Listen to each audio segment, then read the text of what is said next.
میٹھے میٹھے اسلامی بھائیوں اور مدنی چینل کے ناظرین، درود پاک ویسے ہر دن پڑھیں، سبحان اللہ، برکتیں ہی برکتیں ہیں، مگر جمعے کے دن اللہ اکبر۔ آپ جب درود کے فضائل احادیث کی کتابوں میں دیکھتے ہیں نا، تو باقاعدہ الگ چیپٹر باندھا محدثین نے، یعنی عام درود پاک کے فضائل لکھے، پھر ایک آپ کو درود پاک کی فضیلت کی کتاب میں الگ چیپٹر ملے گا کہ جمعے کے دن درود پڑھنے کے فضائل، یعنی اتنی حدیثیں ہیں اسپیشلی فرائیڈے کے لیے، جمعے کے دن کے لیے۔ بڑی مشہور حدیث میرے آقا علیہ الصلوۃ والسلام فرماتے ہیں، جس کا مضمون ہے کہ جو کوئی شخص جمعہ کے دن 200 بار درود پاک پڑھے، اس کے 200 برس کے گناہ معاف کر دیے جاتے ہیں۔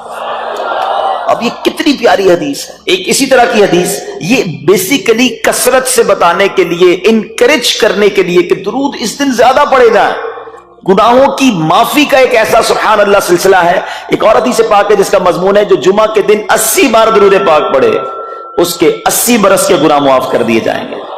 تو یہ دن تو سبحان اللہ گناہ گاروں کی بن آتی ہے، گناہ گاروں کو موقع دیا جاتا ہے کہ پورے ہفتے میں اگر کوئی کمزوری رہ بھی گئی ہے تو اب جمعہ آ گیا ہے، اب درود پڑھ لو، اب تلاوت کر لو، اب دعائیں کر لو، اب اللہ سے رجوع لے آؤ۔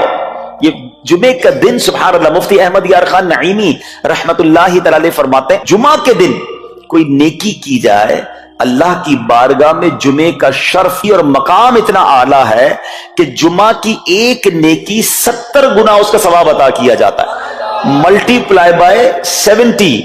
سوچئے، اب سمجھدار لوگ بیٹھے ہیں، کاروباری لوگ بھی بیٹھے ہوں گے، ہمارے یہاں نارملی سپر اسٹور پہ یا کسی جگہ پر مارکیٹس وغیرہ میں اسکیم لگتی ہیں، 25% discount, 50% discount, buy 1 get 1 free, ایک خریدو دوسرا فری۔ لوگ گرمیوں کی چیزیں سردیوں میں خرید لیتے ہیں، ارے بھائی ابھی تو گرمیاں، ابھی سے جیکٹ خرید دی ہے یار، سستا مل رہا تھا، ایک فری مل رہا تھا، سردیوں میں کام تو آئے گا نا، چلو لے لو بھائی۔ سردیوں میں گرمیوں کی چیزیں خرید رہے ہوتے ہیں، کیوں؟ سستا۔ ہم دنیا کے نفع کے لیے، دنیا کے بینیفٹ کے لیے ٹریول بھی کرتے ہیں، جا کر خرچ بھی کرتے ہیں۔ مجھے اچھی طرح یاد ہے، افریقہ کے غالباً ایک ملک میں تھا، تو بارڈرز ملے ہوئے ہوتے ہیں، ہم بارڈر ہم نے کراس کیا، ایک ملک کا جیسی بارڈر کراس کیا، بارڈر کراس کرتے ہی ایک بہت بڑا ویرانہ تھا لیکن بہت بڑا شاپنگ مال بنا ہوا اور گاڑیوں کی قطاریں۔ تو میں نے اسلامی بھائی سے پوچھا، یار اس ویرانے میں اتنا بڑا شاپنگ مال اور اتنی گاڑیاں؟ تو انہوں نے وجہ پتہ کیا بتائی؟ کہتے ہیں جس ملک کے بارڈر کے ساتھ یہ سٹور ہے نا، اس ملک میں ٹیکس ہے، یہ ملک ٹیکس فری ہے۔ اچھا، اس ملک نے اپنے بزنس کو چلانے کے لیے اپنے ملک کے اندر مال بنے ہوں گے، ایک اسپیشل مال یہاں بنا دیا تاکہ اس ملک والے سفر کر کے آئیں اور پورے مہینے کا سامان اس سٹور سے لے کے واپس چلے جائیں، صرف ٹیکس بچانے کے لیے، ایک مہینے کا سامان۔ اچھا، گاڑیوں کی لائنیں۔ اب بتاؤ یار، ہم دنیا کمانے کے لیے، سفر کرنے کے لیے تیار ہیں، نفع کمانے کے لیے، وقت دینے کے لیے تیار ہیں۔ ہر جمعے اسکیم اناؤنس ہے، ایک نیکی کرو 70 گنا ثواب کماؤ گے۔ بتاؤ کیا ذہن ہونا چاہیے کہ یار بس جمعے کا دن تو قرآن پڑھوں گا، درود پڑھوں گا، صدقہ کروں گا۔ سبحان اللہ، ڈھونڈ ڈھونڈ کے ہمارے صحابہ علیہم رضوان ڈھونڈ ڈھونڈ کے نیک اعمال کرتے تھے کہ یہ بھی عمل کر لوں، یہ بھی کر لوں، اور جمعے کے دن اسپیشلی۔ تو اللہ کرے ذہن میں یہ بات بیٹھ جائے کہ میں نے جمعے کو زیادہ نیکیاں کرنی ہیں۔ اچھا، اب اس میں ایک اور مشورہ دیتا ہوں۔ مثال کے طور پہ آپ نے ذہن بنایا ہے کہ یار پیر والے دن جو ہے نا، میں نے کسی مریض کی عیادت، رشتہ دار ہے وہاں جانا ہے، یا میں نے جناب سیٹرڈے یا سنڈے کوئی صدقہ خیرات کرنا ہے، کسی کی ہیلپ کرنی ہے۔ آپ نے کوئی نیکی پلان کی ہوئی ہے ہفتہ اتوار پیر منگل میں، تو کوشش کر کے اس کو جلدی کریں اور فرائیڈے میں کر لیں۔ ایک پوائنٹ آپ نے دیکھا، میں نے یہ نہیں کہا کہ اس کو اگلے جمعے کریں، ہاں ڈیلے نہ کریں، تھوڑا جلدی کر کے اس جمعے کو کریں تاکہ 70 گنا جو ہے وہ اس میں ثواب کما لوں، برکتیں حاصل کر لوں۔ تو اللہ کرے کہ میں اور آپ نیکیوں کے حریص بن جائیں۔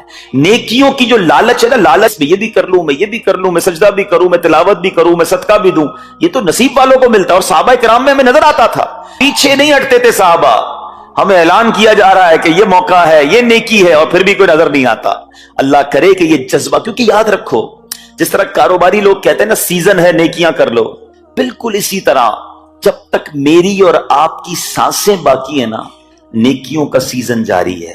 جتنی نیکیاں کمانی ہے کما لو، یہ مائنڈ سیٹ بنا لو کہ یار پتہ نہیں کب مر جاؤں، اور نیکی اور نیکی۔ جس طرح پیسے کمانے کا ذہن ہوتا ہے نا، اللہ کرے اس سے زیادہ میرا اور آپ کا نیکیاں کمانے کا ذہن ہو جائے، یار تھوڑی اور نیکی کما لو، تھوڑی اور. مثال کے طور پہ آپ کہیں جا رہے ہیں، کسی نے کہا ذرا بیٹھیے 10 منٹ بعد وہ بھائی آئیں گے. اب ہم 10 منٹ کس طرح گزارتے ہیں؟ موبائل نکالا اور جناب دیکھنا شروع. 10 منٹ کیا 15 منٹ بھی گزر جائیں پتہ نہیں چلے گا، لیکن یہ 15 منٹ میں کیا ملا آپ کو؟ شاید گناہ ہی ملے ہوں گے، کیونکہ ہمارے موبائل میں تو بہت ساری چیزیں ایسی ہیں یا تو حرام دکھا دیتی ہیں یا حرام سنا دیتی ہیں. لیکن اگر نیکیوں کا ذہن ہو تو بندہ سوچے یار 10 منٹ میں تو میں سورہ یاسین پڑھ سکتا ہوں، 10 قرآن کا ثواب ہے. موبائل میں قرآن پاک ڈاؤن لوڈ ہو، قرآن شریف نکالا اور یاسین شریف پڑھ لی، ویٹنگ ایریا کے اندر 10 قرآن کا ثواب کما لیا. اگر یہ مائنڈ سیٹ ہو، بندہ کہ یار اتنی دیر میں تو 100 بار درود پاک پڑھ لوں گا. اور آقا علیہ الصلوۃ والسلام فرماتے ہیں جو 100 بار درود پاک پڑھے اس کی دونوں آنکھوں کے درمیان لکھ دیا جاتا ہے کہ یہ بندہ دوزخ کی آگ اور نفاق سے بری ہے. 5 منٹ 10 منٹ میں میں اتنی نیکیاں کما سکتا ہوں، لیکن مائنڈ سیٹ ہی نہیں ہے، گھنٹوں ضائع کر دیں گے، نیکی کمانے کا ذہن نہیں بنتا. اگر یہی 10-15 منٹ میں مجھے پیسے ملنے ہوتے تو بتاؤ ہم کیا کرتے؟ اللہ کرے دل میں اتر جائے میری بات. تو بہرحال جمعہ کا دن یہ بہت کمال کا دن ہے. ہر جمعے کے دن آپ کو اونٹ صدقہ کرنے کا ثواب مل سکتا ہے. ایک اونٹ کتنے کا آتا ہے؟ 1.5-2 لاکھ روپے کا تو ہوتا ہے. 2 لاکھ روپے ہر جمعے کو صدقہ کرو. مہینے کے ہو گئے 8 لاکھ روپے. بندہ بولے غریب آدمی 8 لاکھ ہر مہینے؟ جی جناب، ہر مہینے 8 لاکھ کم و بیش آپ صدقہ کرنے کا ثواب کما سکتے ہیں. کیسے؟ کتنا آسان. نبی پاک علیہ الصلوۃ والسلام فرماتے ہیں جس کا مضمون ہے جو جمعے کے دن سب سے پہلے آتا ہے اسے اونٹ صدقہ کرنے کا ثواب ملتا ہے، جو اس کے بعد آتا ہے اسے گائے صدقہ کرنے کا ثواب ملتا ہے. اللہ کی رحمت سے ہر جمعے فرشتے مسجد کے دروازے پر کھڑے ہوتے ہیں. اب اللہ سے دعا کرتے ہیں اللہ تیری نوری مخلوق کے صدقے ہم پر رحم فرما، ہماری مغفرت فرما. مگر جب امام خطبے کے لیے کھڑا ہو جاتا ہے آقا علیہ الصلوۃ والسلام فرماتے ہیں وہ رجسٹر بند کرتے ہیں اور وہ بھی آ کر امام کا خطبہ سننے کے لیے بیٹھ جاتے ہیں. تو جلدی آ کر کچھ منٹ پہلے آ کر، اچھا علم دین الگ ملتا ہے، ظاہر ہے یہاں ہر جمعے بیان ہوتا ہے، وہ بیان سننے کو آپ کو الگ ملے گا، نیکی کی دعوت الگ ملے گی، اور سبحان اللہ اونٹ صدقہ کرنے کا ثواب. تو مبارک ہو انہیں جو جلدی آتے ہیں. تو بہرحال اب میں چاہتا ہوں کہ جب بات جمعے پر ہی ہو رہی ہے تو ایک میں نے اور آپ کو پیغام دینا تھا.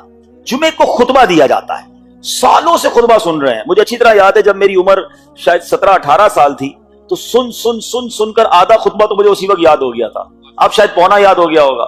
آپ میں سے بھی کئیوں کو 60-70-80% خطبہ یاد ہوگا کیونکہ ہر جمعے سنتے ہیں. مگر کس کو یہ تجسس ہوا کہ یہ ہر جمعے امام صاحب پڑھتے ہیں، اس میں پیغام کیا ہے، اس کا ترجمہ کیا ہے، اس میں ہمیں کیا جاتا ہے؟ بس سر جھکاتے ہیں، ہاتھ باندھتے سنتے رہتے ہیں، کچھ سو بھی جاتے ہوں گے.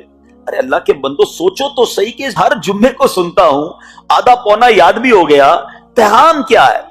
2 باتیں، ایک حدیث پاک اور ایک خوبصورت پیغام. ہر جمعے کو آپ سنتے ہیں، ٹھیک ہے؟ حدیث ذرا سنیے گا. اللہ کے حبیب علیہ الصلوۃ والسلام فرماتے ہیں البر لا یبلا والذنب لا ینسا والدیان لا یموت. سنے ہوئے نا یہ الفاظ؟ ایسا لگ رہا ہے کہ یار یہ الفاظ تو کانوں میں ہر جمعے ہی آتے ہیں، ٹھیک ہے؟ آگے فرمایا اعمل ما شئت کما تدین تدان. یہ حدیث ہے، ٹھیک ہے؟ اس کے بعد قرآن کی ایک آیت تلاوت ہوتی ہے فمن یعمل مثقال ذرۃ خیرا یرہ ومن یعمل مثقال ذرۃ شرا یرہ. یہ کانوں نے کئی بار، کہوں کہ سینکڑوں بار سنے ہیں، مگر اس میں پیغام کیسا ہے؟ دل ہلا دینے والا پیغام، بڑا سمجھانے والی بات ہے اس حدیث میں. البر لا یبلا. میرے آقا فرماتے ہیں نیکی پرانی نہیں ہوتی، کرتے جایا کرو، یہ نیکی تمہارے اکاؤنٹ میں جمع ہو رہی ہے. میں اور آپ بھول جائیں گے، میرا رب نہیں بھولتا، اس کے خزانے بڑے ہیں. جہاں نیکی پرانی نہیں ہوتی نا، اب اگلا جملہ سنو وَالذَّنبُ لَا يُنسَى. گناہ بھلایا نہیں جاتا.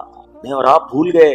افسوس یہ ہے، عجیب کہانی ہے. یہ تو ایک عجب الگ ٹاپک ہے کہ آج جس سے ملاقات کرو اس کو 15 سال 20 سال 25 سال پرانی نیکیاں یاد ہیں. لوگ ملتے ہیں کہتے ہیں 1990 میں حج کیا تھا، 95 میں عمرہ کیا، 2002 میں فلاں مسجد بنائی. آپ کی دعوت اسلامی کے قافلے میں بھی 2005 میں گیا تھا. ساری نیکیاں 15 20 سال پرانی یاد ہیں. گناہ کل جھوٹ بولا تھا یاد ہے؟ کل رات کو بدنگاہی ہو گئی تھی وہ یاد ہے؟ پرسوں غیبت کی تھی وہ یاد ہے؟ سالوں تو چھوڑو، ہم گھنٹے پہلے کا گناہ بھول جاتے ہیں. مگر حدیث ڈرا رہی ہے، سمجھا رہی ہے کہ دیکھو وَالذَّنبُ لَا يُنسَى. گناہ بھلایا نہیں جاتا. تم بھول گئے ہو مگر کہیں لکھا ہوا ہے، جواب دینا ہے. اور آگے فرمایا وَالدَّيَّانُ لَا يَمُوتُ. فرمایا کہ جو فیصلہ کرنے والا ہے اسے موت نہیں آتی. اللہ کو موت نہیں آنی، میں اور آپ مر جائیں گے. جس نے ڈیسیشن لینا ہے، جس نے فیصلہ کرنا ہے اسے موت نہیں آنی. پھر آگے فرمایا اعمل ما شئت کما تدین تدان، کر لے جو کرنا ہے.